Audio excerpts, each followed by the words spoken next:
Boa tarde, eu sou a Revolta Cabanagem, que é composto por mim, Raíssa Cachoeira, Guilherme e Luiz Fernando e Kelly. Bom, vamos falar sobre a Revolta Cabanagem, que alguns tópicos eu vou abordar o contexto histórico, a queda de consequência, a causa de desenvolvimento e reflexões.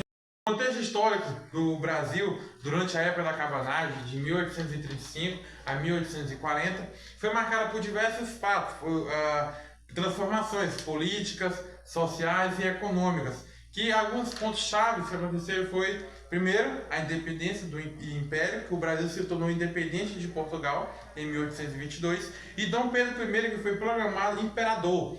Bom, no entanto, a nova estrutura política ainda era estável e enfrentava desafios como a falta de representação adequada e das diversas camadas da sociedade.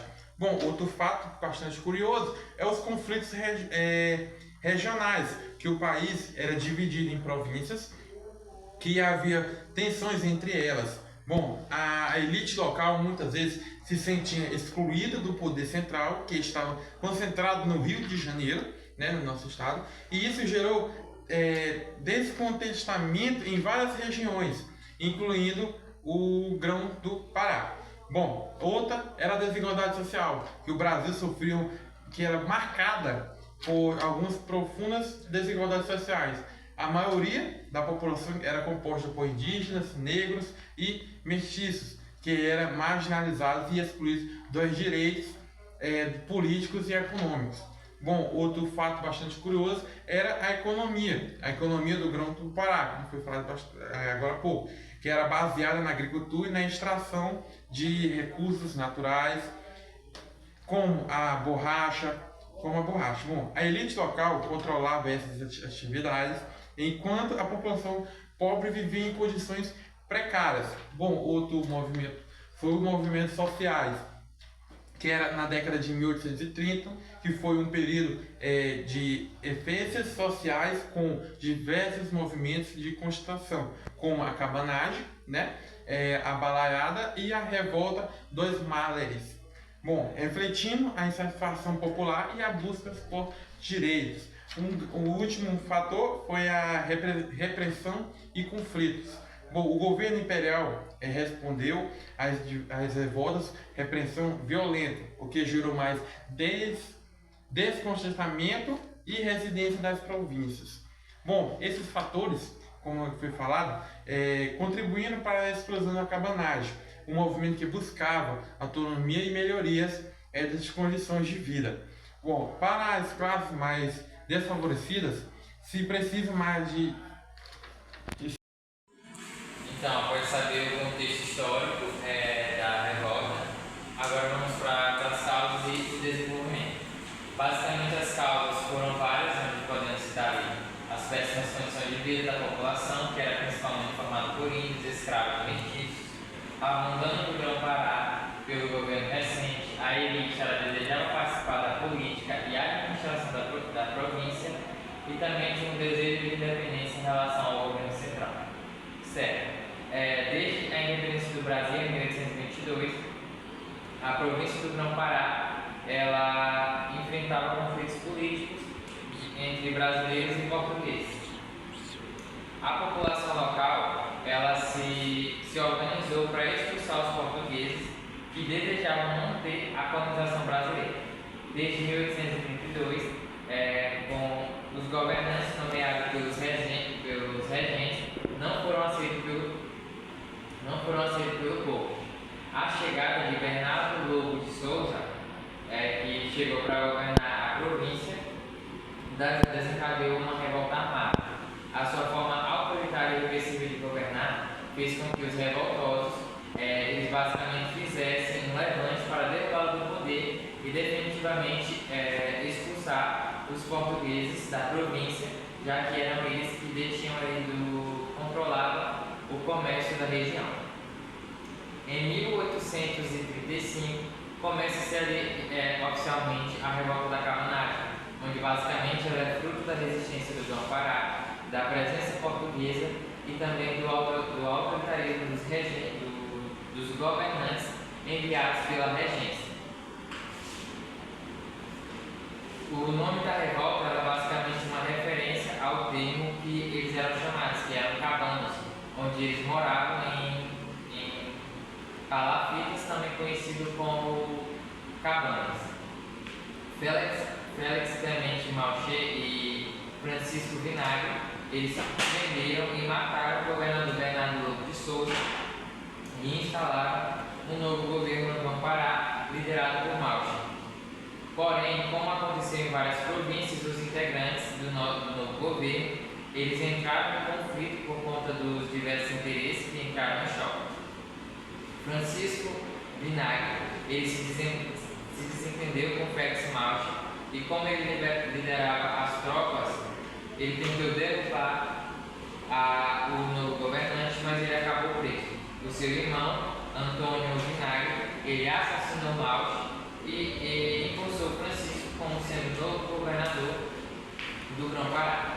Outro líder que se destacou na cabanagem foi Eduardo Angelim, que ele era muito popular na camada social mais pobre. Angelim, ele se tornou o governador do Grão Pará posteriormente, e ele decidiu fazer um governo voltado às questões sociais e econômicas que tanto afligiam as classes sociais mais pobres da província. E apesar de ter apoio popular, ele não tinha apoio político, o que não garantiu a estabilidade do governo republicano recém-instalado. Com isso, entre 1837 e 1840, a luta entre revoltas e o governo regencial se deu de forma violenta. A cabanagem ela saiu derrotada, mas entrou para a história porque ela foi a única revolta em que representantes das camadas populares assumiram o poder em uma província. Bom, eu vou falar sobre a queda e dessa sequência. A cabanagem acabou no ano de 1840 e demonstrou para o governo central a necessidade de se apressar a coroação de Dom Pedro II. O golpe da maioridade ganhou força e o herdeiro do trono brasileiro se tornou imperador do Brasil, com apenas 15 anos de idade. A presença de um novo imperador no comando do império aquietou as revoltas provinciais. Bom, sobre a queda da revolta, a revolta do Canavacês foi reprimida pelo governo imperial com o uso de forças militares. As tropas do governo elas foram enviadas para as regiões e após os combates violentos conseguiram sufocar a insurreição, que também era conhecida como a cabanagem. A liderança do movimento, alguns foram presos e outros foram executados, e a revolta foi sufocada de forma brutal. Bom, passando para consequências, a primeira consequência é a repressão violenta, que a repressão do movimento ela foi marcada por uma violência extrema. Muitos dos envolvidos, como eu já havia dito, foram presos e outros foram mortos. E as aldeias também que participaram da revolta elas sofreram retaliações. E tem fortalecimento da centralização do poder, que é a queda da revolta. Ela reforçou o poder centralizado do governo imperial e desestimulou outras insurreições rurais no curto prazo. A continuação da desigualdade e, apesar da repressão, as causas subjacentes da revolta, que é a pobreza, a desigualdade e a exploração, permaneceram sendo um reflexo da dificuldade, da difícil situação dos camponeses no Império Imperial. O legado histórico. A revolta entrou para a história como mais um exemplo de resistência popular contra a opressão do governo, precedendo outras revoltas no Brasil rural. A revolta do Canavacês, portanto, deixava a tensão social no Brasil no século XV e reflete a contínua luta dos trabalhadores rurais contra as explorações e as injustiças. Dando continuidade à apresentação, eu vou falar aqui mais sobre o legado histórico da cabanagem. Como já foi dito anteriormente, a cabanagem foi uma revolta que ocorreu entre os anos de 1835 a 1840 na Grã-Pará, uma região hoje que naquela época era formada por Pará, Amapá, Rondônia, Roraima e Pará. Foi uma revolta que reuniu diferentes grupos da sociedade na época, indo desde a elite formada por ricos e fazendeiros, que se revoltaram contra o governo da época por busca de maior liberdade política e devido aos seus próprios interesses próprios. E formada aqui também a camada mais pobre da sociedade, desde negros e escravos, que buscavam melhores condições de trabalho. A revolta ela ocorreu devido a uma grave crise econômica e social que se espalhou na época. E foi uma revolta, inclusive, que se destacou como já disse, por ser uma revolta extremamente popular e por ter reunido diferentes grupos aqui da sociedade. Foi uma revolta extremamente violenta, já que deixou um saldo aqui de cerca de 30 mil a 40 mil mortos. Algumas curiosidades acerca da revolta da cabanagem aqui eu posso destacar o Memorial de Quilombola, Memorial da Cabanagem, que foi construído em Belém, no Pará, recentemente. Em 2016 foi lançada aqui uma música em homenagem à cabanagem. E aqui o grande legado da revolta é o fato que foi uma revolta aqui extremamente popular e que ocorreu uma grande coesão social, que reuniu aqui um grande número de pessoas.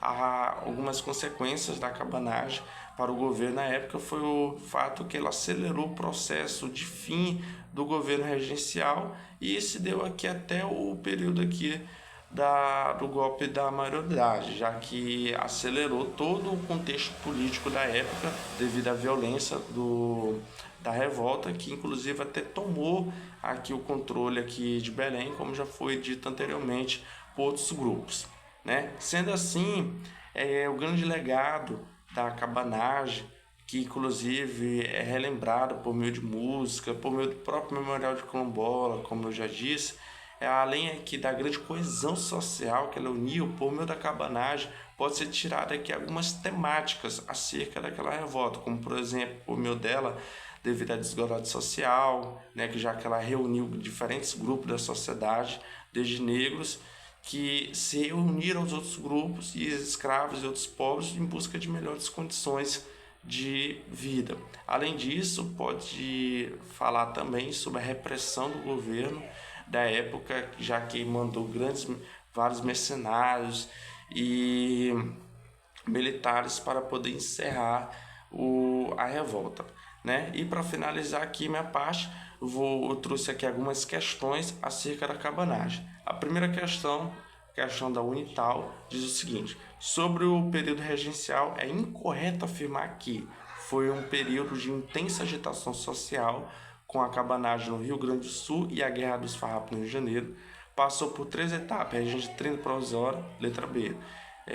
Passou por 3 etapas: regente trina provisória, regente trina e regência una, letra C. Foi criada a Guarda Nacional, formada por tropas controladas pelos grandes fazendeiros. Letra D, através do ato adicional, as províncias ganharam mais autonomia. Letra E, cai a participação do açúcar nos produtos exportados pelo Brasil e classificação do café. A alternativa incorreta é a letra A, porque a cabanagem ela não ocorreu no Rio Grande do Sul, e sim na região do Grã-Pará, como eu já disse anteriormente, como também já foi dito por outros grupos. A próxima questão diz o seguinte: durante a Guerra dos Cabanos, os revoltosos se dominavam de patriotas, querendo forjar para si mesmo uma nova identidade. O vocábulo patriota usado pelos cabanos indicava, a alternativa A diz o seguinte: o sentimento nacionalista das camadas populares do Alto Amazonas, cujo movimento apoiava a integração da sua região a uma nação brasileira independente. De cara essa alternativa está errada, porque eles não buscavam uma integração regional com foco ali naquela localidade. E sim, foi uma revolta que reuniu diferentes grupos devido a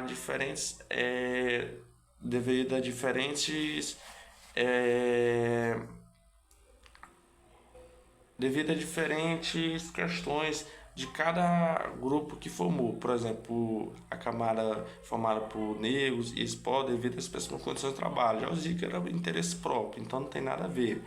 Letra B, o projeto monarquista dos revoltosos, que se identificava como português em oposição aos brasileiros da costa do Rio de Janeiro. Isso não tem nada a ver, né? português em oposição aos brasileiros da costa do Rio de Janeiro, não tem nada a ver. Letra C, a influência do modelo norte-americano na Revolução também não tem nada a ver, já que o norte-americano não influenciou a cabanagem. E letra C diz o seguinte, a letra D diz o seguinte, a emergência de uma identidade comum entre os rebeldes de diversas etnias e culturas. Isso é verdade.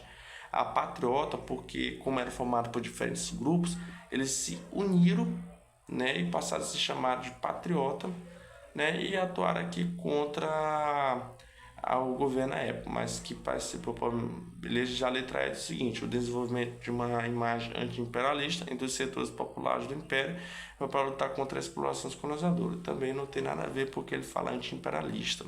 Eles eram contra as questões econômicas e sociais do governo, beleza? Então esse foi o nosso grupo.